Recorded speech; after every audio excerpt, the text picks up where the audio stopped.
Well, good morning, children. It's good to be back here again.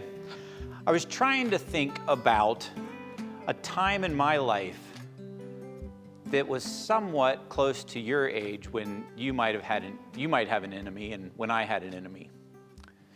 And I was remembering in third grade, there was this girl, and I don't want to use her real name, so we'll just call her Sharon. And Sharon was not the nicest of girls in my third grade class. She was actually the meanest. And to deal with her, we all wanted to stay away from her, was what we did. But somebody had to sit beside her, and the teacher would move our desks and position them in the room. And during one part of the year, I was the fortunate kid to get the desk right beside Sharon. And while sitting beside Sharon, I found out that one of the things she liked to do was to eat crayons.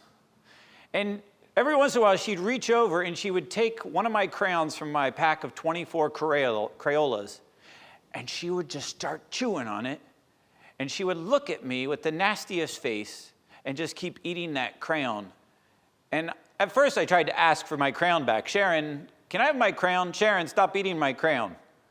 It didn't matter, so I gave up.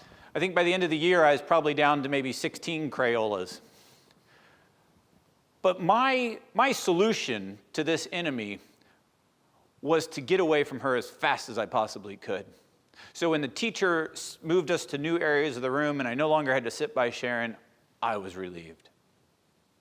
The funny thing is, Jesus tells us, he doesn't say move away from your enemies. He tells us to love our enemies. He says, do good to those who hate you. So then I started thinking about another time that I had another enemy. And did I practice what Jesus told me then?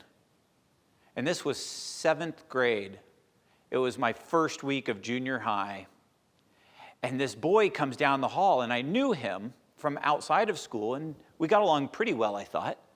But Chris comes down the hall, and he had to be a good 6 or 8 inches taller than me. And he plows into me, throwing me against my locker. And the next day, he does it again, and the next day, again, and on the 4th day, again. But this time, I had decided I wasn't going to take it anymore. And I had a big brother, so I knew how to give it back. So when Chris came and plowed into me and throws me into the locker, I pushed him back, and he stumbled across the hall and slams into the locker himself. So that too, obviously, I didn't love my enemy the way Jesus told me to. So this morning, I want you to look at that scripture where Jesus tells us to love our enemies and do good to those who hate us. And I want you to think about how I could have responded better. And maybe when you have that moment in life, when there's some bully that's pushing you around, you'll be able to respond more like Jesus wants us to. So have a good morning. Go downstairs with your parents and talk this over. Until next week, goodbye.